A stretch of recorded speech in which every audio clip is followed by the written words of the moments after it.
Assalomu alaykum hurmatli Fors tili kanali kuzatuvchilari. Mana bugun yangi darsimizni boshlaymiz. Ushbu darsimizda ham Sa'diy She'roziyning Gulson asarlaridan bir hikoya bilan tanishamiz. Marhamat, endi ekranga qaraymiz. Javonmardی را در جنگ تاتار جراحتی هول رسید. کسی گفت فلان بازرگان نوشدارو دارد. اگر بخواهی باشد که دریغ ندارد.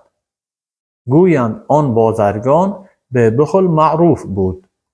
گر به جای نانش اندر سفره بودی آفتاب، تا قیامت روز روشن کس ندیدی در جهان.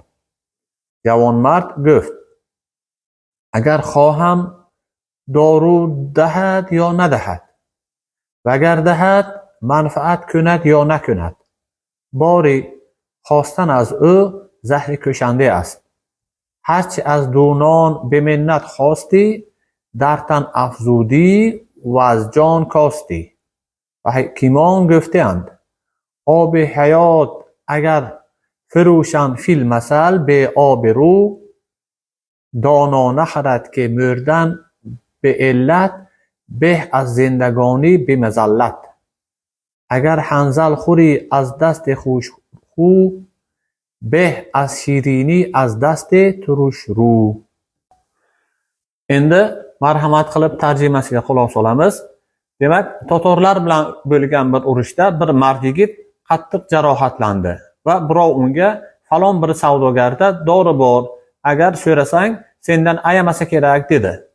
Lekin u savdogar haqida juda ham bir baxil odam, hatto dasturxonidan non o'rnida quyosh bo'lsa edi, hech kim to qiyomat kunigacha yorug' kunni ko'rmagan bo'lardi tarzidagi gaplar tarqalib yurgan edi. Shunda yigit aytdiki, men borib so'rasam, u yoki beradi yoki bermaydi. Va dorini berganida ham yo u dori menga foyda beradi yoki foyda bermaydi. Lekin undan so'raganim men uchun bir halokat keltiruvchi zaharga aylanib qoladi, dedi. Xasdan nima so'rasang taniga qo'shiladi va joningdan kamaytirasan. Hayot suvi mabodo obro' evaziga sotilganda ham uni donolar sotib olmaydilar. Chunki donolar birovning minnati evaziga yashashdan ko'ra darddan halok bo'lishni afzal ko'radilar.